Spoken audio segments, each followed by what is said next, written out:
ETF index mutual funds నేర్చుకుని stock మార్కెట్లో రాణించాలనుకుంటున్నారా? వెంటనే ఈ నెంబర్కి కాల్ చేయండి. నమస్తే రమగారు. నమస్తే జయ.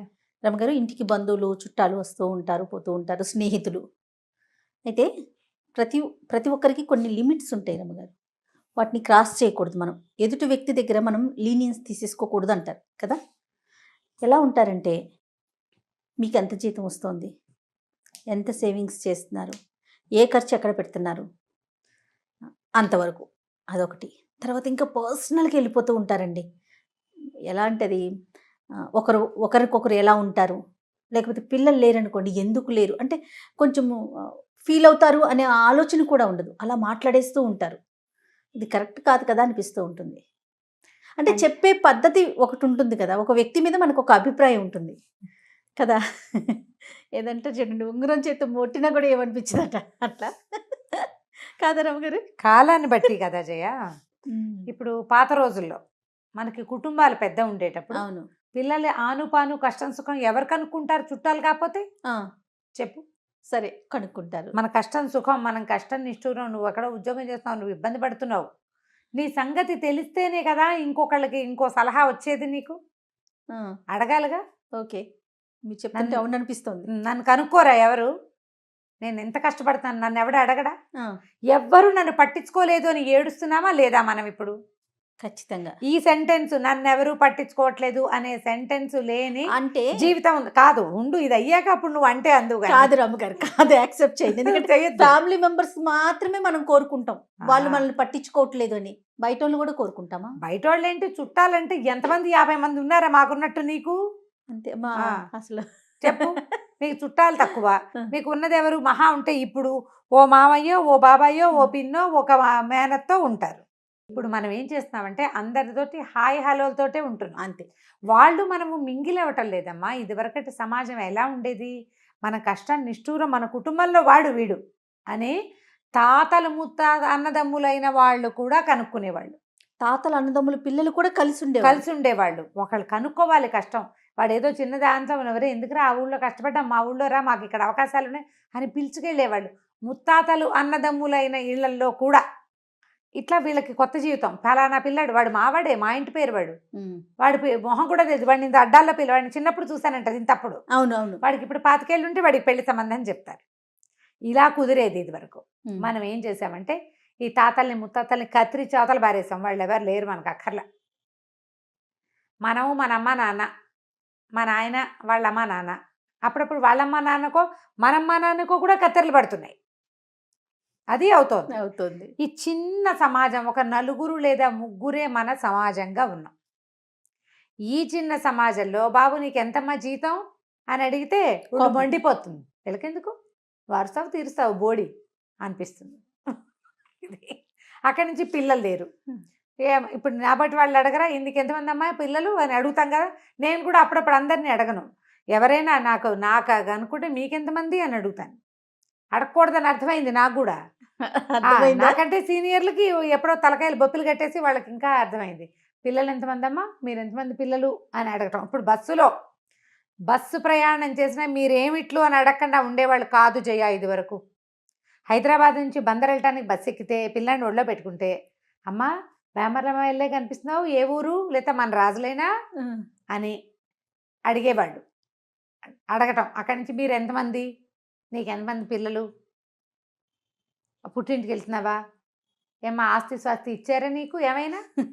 ఏంటి బస్సులో ప్రయాణానికి? బస్సు ప్రయాణం మరి రాత్రంతా ప్రయాణము. పొద్దున్న తెల్లవారు 6ంటికి లేస్తే 8:30కి చేరేవాళ్ళం చిట్టుగూడూరు. మరి మాట్లాడద్దు, తెల్లారే కబుర్లు చెప్పుకోవద్దా, పక్కన నమ్మలక్క కట్నం ఏమిచ్చారు మీకు, బంగారం పెట్టారా? ఇవన్నీ ప్రశ్నలు వస్తాయి. ఇప్పుడు ఇలాగే మనుషులతో మానవ సంబంధాలు ఇలా విస్తరించేవి. ఇప్పుడు మనం ఏమడుగుతాం, నీ పెళ్ళి కట్నం ఏమి ఇచ్చారు, మీ నాన్నకి ఎంత వస్తుంది అని అడగం మనం. ఎంత ప్యాకేజీ, ఉద్యోగం, క్యాంపస్ సెలక్షన్ రాలేదా? క్యాంపస్ సెలక్షన్లు 100 మంది ఉన్న కాలేజీలో 10 మందికి వస్తాయి. మిగిలిన పిల్లలకి ఎందుకు రాలేదు అనే క్లారిఫికేషన్ వద్దా? ఇప్పుడు నేను అడిగాను బీటెక్ వాడు, బీటెక్ క్యాంపస్ సెలక్షన్స్ ఉన్నాయి కదా వీళ్ళ కాలేజీలో అంటే, వీడికి రాలేదనో, వీడు ఎంటెక్కి వెళ్తాడనో, ఎంఎస్కి వెళ్తాను నేను అని ఊరుకున్నాను అనుకో. మేము ఇద్దరం మొహమొహాలు చూసుకుంటాం. మాట్లాడుకునేందుకు ఏముంది సంభాషణ? ఏమీ లేదు. నిన్ను అడగాలి, అడగకూడదు. మనకు రెండూ కావాలి. ఎవరైనా మనని కనుక్కోవాలి. చూసేవాళ్ళు లేరు మనకి. ఎవ్వరు పలకరించేవాళ్ళు లేరు. నీకు ఎంత బాధపడతామో. మనిషి సంఘజీవి. ఎవరైనా ఇంటికి వెళ్తే వాళ్ళందరూ చుట్టాలు కలిసి మెలిసి, ఇప్పుడు మేమందరం అక్క చెల్లెడం ఓ చోట కనపడితే, ఈ అక్కయ్యలు చెల్లెళ్ళు లేని వాళ్ళు, ఉన్నా మాట్లాడుకోని వాళ్ళకి ఎంత కష్టంగా ఉంటుందో. ఉండదు. అయ్యో మా అక్క ఇలా మాట్లాడదు. నువ్వు అవకాశం ఇవ్వవు, అది కనపడదు. ఆహా, నువ్వు అవకాశం ఇవ్వట్లేదు. తోడుకోడళ్ళకి అవకాశం ఇవ్వవు. వాళ్ళు ఎవరు ఏమి అనకూడదు, నేను కనుక్కోకూడదు, నీ సంగతి ఏంటి అనకూడదు. ఎవరైనా ఉంటే వాళ్ళంతా బాగా ఉన్నారనిపిస్తుంది. బాగా ఉండటానికి మనం కూడా ఇన్హిబిషన్స్ వదిలిపెట్టాలి. ప్రశ్నలకి సమాధానాలు తీసుకోవటం కాస్త కష్టమే. ఇప్పుడు ఈ రోజుల్లో అన్ని ప్రశ్నలు అడగకూడదు. ఏదైనా ఓ క్వశ్చన్ అడగచ్చు. ఏదో ఫలానా జాబ్, బాబు ఎంత ప్యాకేజ్లో ఉన్నావమ్మా, ఇది ఒక క్యాజువల్ క్వశ్చన్. ఎంత జీతం వస్తుంది, ఇలాగనే. వాడేదో 12, 14, 16, 25 చెప్తాడు. ఎవ్రీ ఇయర్ హైప్ ఉందా, వెంటనే అదే క్వశ్చన్ ఉంటుంది. ఇంక్రిమెంట్ ఎట్లా, ఇన్సెంటివ్ ఏమైనా వస్తుందా మీ కంపెనీలో, మీ ఆవిడకి ఎంత, నీకెంత, మీ తమ్ముడు ఎక్కడ చేరాడు, వాడికి ఎంత. Natural questions. దీనివల్ల ఏమవుతుంది, నీ తాలూకు ఆర్థిక మూలాలని పక్కవాడికి తెలిసిపోవటం లేదు. మీ ఇద్దరికి ఒక ఫ్రెండ్షిప్ బాండ్ డెవలప్ అవుతుంది. వచ్చిన వాళ్ళకి మనకినా ఖచ్చితంగా ఇది తప్పు అని అనుకోవద్దు. సందర్భాన్ని బట్టి, ఇప్పుడు మనం ఏదో హైరాన్లో ఉన్నప్పుడు నీ జీతం ఏదో చెప్పాల్సిందే అని వెంబడి పడితే అది తప్పు. సమయం ఉన్నప్పుడైతే పర్వాలేదు. ఇప్పుడు నువ్వు నేను ఉన్నావు, నీకు అనుకుంటా, జయ మీ పుట్టిన వాళ్ళు ఏమైనా పెట్టారా ఆస్తి నీకు అని, బాగానే ఉంటుంది. అందరు చుట్టారు ఆఫీస్ అంతా ఉన్నప్పుడు, ఏమాయి నీ కట్నం ఎంత ఇచ్చారంటే పరమ దరిద్రంగా ఉంటుంది. నువ్వు నేను మాట్లాడుకుంటున్నాము, నా సంగతులు నేను చెప్తూ, నీ సంగతులు నువ్వు నాకు చెప్పు. మన ఇద్దరి మధ్య ఒక బాండ్ వస్తుంది. మనుషుల మధ్య సంబంధాలు ఎలా ఉంటాయి? పల్లెటూరు వాళ్ళిద్దరు మాట్లాడుతున్నారు, మీ ఊళ్ళో ఎంత ఉంది, మా అన్నయ్య అందరితోటి మాట్లాడతాడు. ప్రతి వాళ్ళు దగ్గర పలానా ఊళ్ళో ఎంత, దువ్వలో ఎంత, తణుకులో ఎంత, భీమారంలో ఎంత, కూలీలు ఎలా ఉన్నాయి, ఎంత పండింది, మాకు 40 పండింది, మాకు 36 పండింది, ఏం వేశారు, వెంటనే వచ్చేస్తాయి. ఏం వేశారు, ఏం వేస్తున్నారు, పాలు పోసుకునేసరికి పోయింది, పలానాది కొట్టాం, మా బామ్మది హోమియో డాక్టర్ 5 మంది ఇచ్చాడు, లేకపోతే నా ఫ్రెండు కుక్కకి మంది వేయటం గురించి బస్సులో మా అన్నయ్య ఎవరికో చెప్పేట, వాళ్ళు వచ్చేసారు డాక్టర్ గారి దగ్గరికి, మా బామ్మది పలానా మంది ఏమన్నాడు, దానికి తగ్గిపోయింది, బాగా పెద్ద కుక్క. ఓకే, మరి ఎలాగా మాట్లాడుకోవటంతోనే కదా. అవును కదా. నేను ఎప్పుడో కొన్నిసార్లు ఎందుకు రమ్మగారు హట్టింగ్ అనిపిస్తుంది. చెప్పే కదా, నీవు ట్రిగర్ అయిపోయి ఉంటావు, నువ్వు దేనికో. ఎవరో అడిగారు, మీ పిన్నో ఎవరో వెటకారంగా మాట్లాడారు, నీకు ఒళ్ళు మండిపోయింది. ఏమిట్రా ఇంకా నీకు 10 లక్షలేనా, బుడ్డాడు మొన్ననే అయింది, వాడికి 15 లక్షలటరా అంటే కడుపుక రగిలిపోతుంది. ఈ ప్రశ్నించే వాళ్ళు ఉన్నారు చూడు, వీళ్ళకి కొంచెం బాగా ప్రశ్నించడం రావాలి, అంతే. ఇప్పుడు సంసారం గుట్టు రోగం రట్టు అంటారు జయ. మనకు ఒంట్లో బాగోలేదని మన పక్క వాళ్ళకి చెప్పామనుకో, ఫలానా ఊళ్ళో బ్రహ్మాండ నాయకుడు ఉన్నాడు డాక్టర్ అండి, ఆయన చాలా బాగా వేస్తాడు మందు అంటే అక్కడికి పోతాం మనం. నువ్వు నేను మాట్లాడుకోకపోతే అక్కడికి ఎలా తెలిసింది నీకు ఒక దారి తెలిసిందా? కొత్త కొత్త కంపెనీలు, కొత్త కొత్త ఉద్యోగాలు, కొత్త కొత్త షాపులు, కొత్త విషయాలు మాట్లాడితేనే తెలుస్తాయి. అందులో కొన్ని పర్సనల్ క్వశ్చన్స్ డెఫినెట్గా ఉంటాయి. వాట్లల్లో నీకు ఏది హర్టింగ్గా అనిపించిందో దాన్ని ఒమిట్ చేసేయాలి మనం. ప్రతి వాళ్ళు జీతం నెక్స్ట్ ఏంటి అని అడగకూడదు. అందరూ అడుగుతారు కదా, అది వాటి నెక్స్ట్ ఏం చేస్తావు తర్వాత అంటే నీకు ఒళ్ళు మండుతుంది. అడగకుండా ఎలా కుదురుతుంది? నువ్వైతే అడగవు, నువ్వు అడుగుతావు, నువ్వు కూడా అడుగుతావు. మనము ఎప్పుడైతే మనకి లోపల ఒక తెగిపోయిన ఫీలింగ్ ఒకటి ఉంటుంది కదా, ఆ తెగిన దాని మీద అడిగితే వీళ్ళు ఉప్పు రాసిన ఫీలింగ్ వస్తుంది మనకి, దాంతో ఒళ్ళు మండుతుంది. ఎవరైనా మనని కనుక్కుంటున్నారంటే మన మీద అక్కర ఉన్నట్టే కదా జయ. ఖచ్చితంగా కదా. ప్రశ్నించడం వేరు, కనుక్కోవటం వేరు, తేడా ఉంది చూడు. ఫస్ట్ నుంచి నాది అదే ఆలోచన రమ్మగారు, అదే చెప్దాం అనుకున్నా. కనుక్కోవటం అది వేరు. బాబు అక్కడంతా సదుపాయంగా ఉందా, నువ్వు సిటీలో ఉంటున్నావు, ఎరా నీళ్ళకి వాటికి ఏమి ఇబ్బంది లేదు కదా అంటే, నాకు నీళ్ళకి ఇబ్బంది ఉంటే వీడికి ఎందుకు అనుకోకూడదు. అవును, వాళ్ళందరికీ 15-20 లక్షలు జీతంటరా, నీకెంత అని అడిగితే నువ్వు 10 అనుకో, నీకు 10,000 గొంతులో పడుతుంది. నీకు నీ చిన్నతనం, నాకు ఇప్పుడు 10 బాబాయ్, వచ్చే సంవత్సరం నాకు కూడా 15 వస్తుంది అని చెప్పగలిగే కాన్ఫిడెన్స్ నీ దగ్గర ఉంటే నువ్వు ట్రిగర్ అవ్వవు, నువ్వు పెట్టదు, అంతే కదా.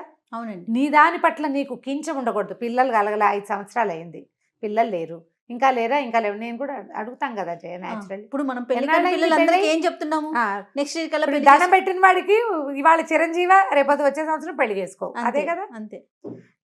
పిల్లలు కలగలేదు, ఒక 5-6 సంవత్సరాలు అయింది, ఎన్నాళ్ళైంది పెళ్ళయ్యి అని అడుగుతాం. 5 ఏళ్ళు అయిందండి, ఏదైనా చూపించుకున్నారా, ఏం చేశారు, కాదండి ఓ 3-4 ఏళ్ళు ప్లాన్ చేసాం ఇప్పుడే చూస్తాం అని చెప్పేసావనుకో, నీకు పిల్లలు లేరా అని అడగంగానే నువ్వు అదే అని ఏదో అన్నట్టుగా ఫీల్ అయిపోతే ఎట్లా? ఎట్లాగా? ఉమ్, అవ్వకూడదు అట్లా. మన పరిస్థితి పట్ల మనకి అవగాహన ఉంటే మనకి ఏ టెన్షన్ ఉండదు. అడిగేవాళ్ళు కూడా అంత టూ మచ్ పర్సనల్గా వెళ్ళకూడదు. ఈ రోజుల సమాజం ఎలా ఉందంటే రకరకాల చోట స్ట్రెస్సులకి గురైపోతున్నాం మనం. అవును, ఎదుర్కొంటా ఉన్న పిల్లాడు కాదు, అమ్మాయి కాదు, మనం కూడా అయిపోతున్నాం అండి. మనకి ఎన్నో స్ట్రెస్సులు అన్ని పక్కల నుంచి ఇట్లా కాళ్ళు చేతులు కట్టేసి 4 పక్కలకి లాగేస్తే ఎలా ఉంటుంది ఉమ్, మన పరిస్థితి? అది మనకి బజార్లో రోడ్డు మీద టెన్షను, డబ్బులు టెన్షను, ఫోన్ ఛార్జింగ్కి డబ్బులు కట్టాం ఆ డబ్బులు పడవు, కరెంటు ఛార్జీలు పెరిగిపోతున్నాయి, ఏసీ వేసుకుంటే కానీ నిద్ర పట్టదు, ఎక్కడికో వెళ్తాం వాళ్ళ ఇంట్లో కరెంట్ లేదు, ఇవన్నీ ఇబ్బందులుగా ఉంటాయి. ఏదో తింటాం అది అరుగుదలకి రాదు, ఎన్నున్నాయి సమస్యలు. మరి ఈ సమస్యల్లో ఎవరైనా ప్రశ్నల మీద ప్రశ్నలు, క్వశ్చన్ల మీద క్వశ్చన్లు ఇస్తే చిర్రెత్తుకొస్తుంది. సమయం సందర్భం చూసుకుని కొంచెం మంచి మాటలాడి చక్కగా అడగగలిగితే ఎంత పెద్ద ప్రశ్న అయినా అడిగేసేయచ్చు. ఆరాల రూపంలో కాకుండా, ఆరాగా కాకుండా వాళ్ళకంతా నీకెంత, నీకు ఇంతేనా అని అనకూడదు. కంపేర్ చేయకుండా ఉంటే చక్కగా పెద్ద మనిషి తరహాగా అడిగితే మన పెద్ద మనిషితనాన్ని మనం నిలబెట్టుకోవాలి. సమాధానం చెప్పడానికి కాన్ఫిడెంట్గా నువ్వు లేకపోతే ముందు నీ కాన్ఫిడెన్స్ని పెంచుకో. అంతే.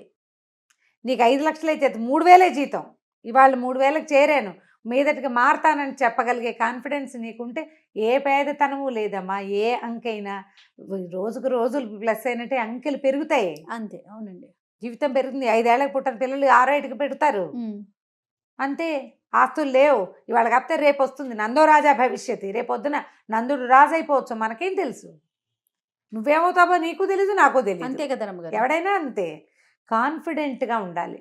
ప్రపంచం పట్ల విశ్వాసంతో ఎదురుకుండా ఉన్న మనుషులందరూ కూడా చుట్టం పక్కం స్నేహితుడు కాదు, అందరూ మనలాంటి వాళ్ళే అని గుర్తించితే అని ఒక్క ధీమా గనక మన లోపలుంటే మనకి ఏ ప్రశ్న విసుగు పుట్టదు, ఏ ప్రశ్నకి చిరాకు రాదు.